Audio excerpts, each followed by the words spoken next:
Denise Ferrustia. Did I say that right? Oh, yay. And she graduated from Kelly High School here in Chicago. And she's been a part of a social justice club, and I believe your father's in Afghanistan too. So she can share with us her perspectives. Hello. One of the things that has really excited me seeing everyone come today is all the youth that's in the crowd. A lot of people told me that they were expecting 250 people, and in my head I was trying to wonder how many of those are actually high school students that are taking their time out during their summer vacation to come and do something like Counter-Recruitment and De-Militarization. So, I mean, I'm really proud of you guys for doing. I don't want to claim that I was born with the conscience of knowing that military and education don't go hand in hand. I actually was just like Tyler. I'm leaving last name because you corrected it and that's stuck in my head. Like Tyler, I was brainwashed by media and everything and what my family taught me, etc. And you know, nationality and all that stuff. So, you know, when I entered high school, I had no clue about opt-out and No Child Left Behind or anything. I was completely clueless.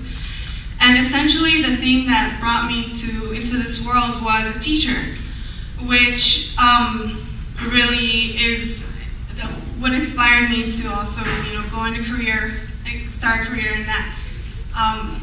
My teacher, Mr. Bill Lamb, he was the one that got me interested in social justice. So, like, because of teachers, the ones who set like the roots, the ones who plant the seeds in young minds, teachers like Mr. Lamb, they're the ones that are gonna, you know, sprout the potential in all of the youth, because we all have it, but it's just one event that we're gonna see that is gonna make us, you know, open our eyes. So for me, it was coming into sophomore year and learning about opt-out and how previous social justice in our high school, because we had the club, they had stopped military recruiters from leaving their table and talking to students and keeping them from class.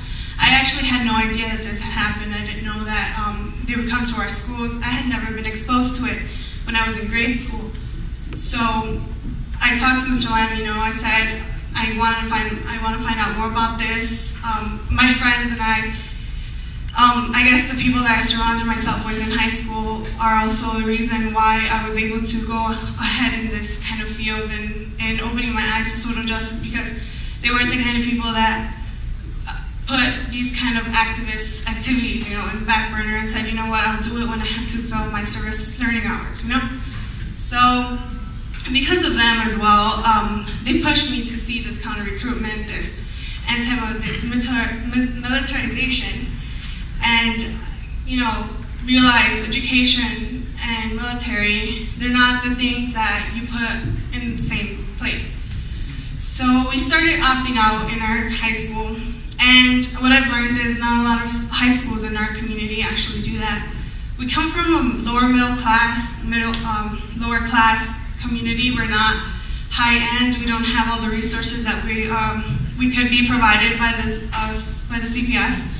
So we have military recruiters who believe that juniors and seniors coming out of our high school won't have any kind of future or go into any kind of higher education system. They believe that these are good places to go and fill their quota. We're seen as numbers to them.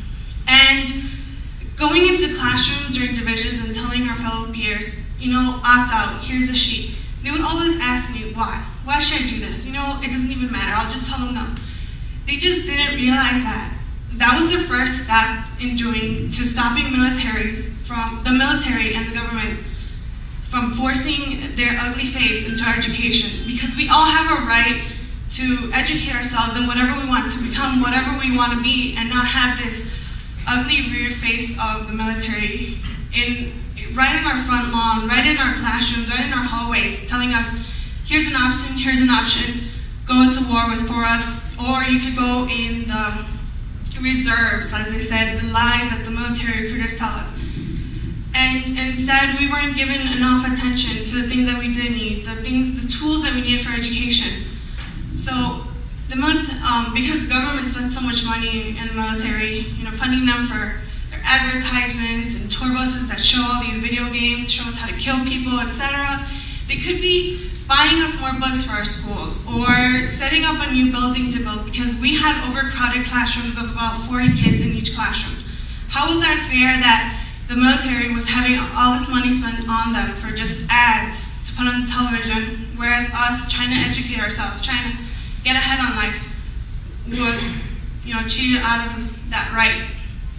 So because of that, I got contacted by AFC, and in between that somewhere, my dad found out that I was actually doing this kind of work, and instead of him actually getting mad, instead of him going like, why are you, actually my mom, he's my stepdad, and my mom was like, your stepdad's in the military, you think this is going to make him look bad, he's trying to go up higher rank in his unit, etc.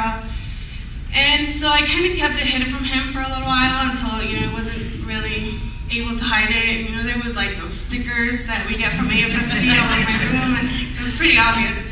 He sat me down and we had about a conversation that lasted an hour, and he told me that when he was in high school, the very reason he got into the military was because a military recruiter lied to him.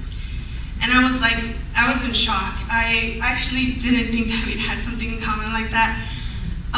His story was that a military recruiter that told him that the college he wanted to go to, it was a technical school, was because he didn't see it on the list. He said, no thanks, I'm not going to join the military because you guys can't pay for my education. He said, no, I'll make sure you get in that technical school. It's okay if it's not written there. Those are just schools that we think are best for you. Well, we all know that that's not true, that he was totally lying. And he tells me to this day, if he ever sees that man again, he'll punch him in the face for what he did. So yeah, he's in Afghanistan now, and the only way I can communicate with him is through Skype, and that's kind of unfair because my dad should not even be in Afghanistan right now. He's 40. So to get to the reason of this, like I said, I was excited that youth were here because I really hope that everyone in this room, if they haven't already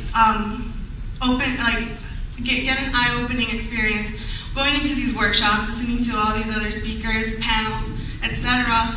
And I hope you guys find, the real purpose why you know military and education should never be. Because as you guys grow up, all the other, the ones that worked in the 70s and the 80s and military, De-Militarization and everything, they're not going to do it forever. We're their little apprentices, we have to keep going for them.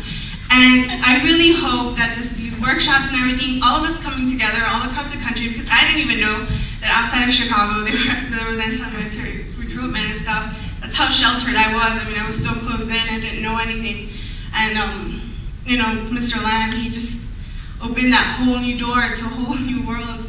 And I really hope that in this weekend, these 2 days, you guys can see just how much potential you all have, how much you guys can make a difference in your community. Start a social justice club in your own schools. Start opting out. Tell your peers. If they don't care, then just be like, don't give them attitude, because it's the worst thing you can do. They'll be like, fine, it's your future, I don't care. No, tell them. Give them the facts. Tell them this is where it starts. You guys start. It's the choice of the military going to you instead of the military rubbing it in your faces. You have a right for your education. You shouldn't throw it away.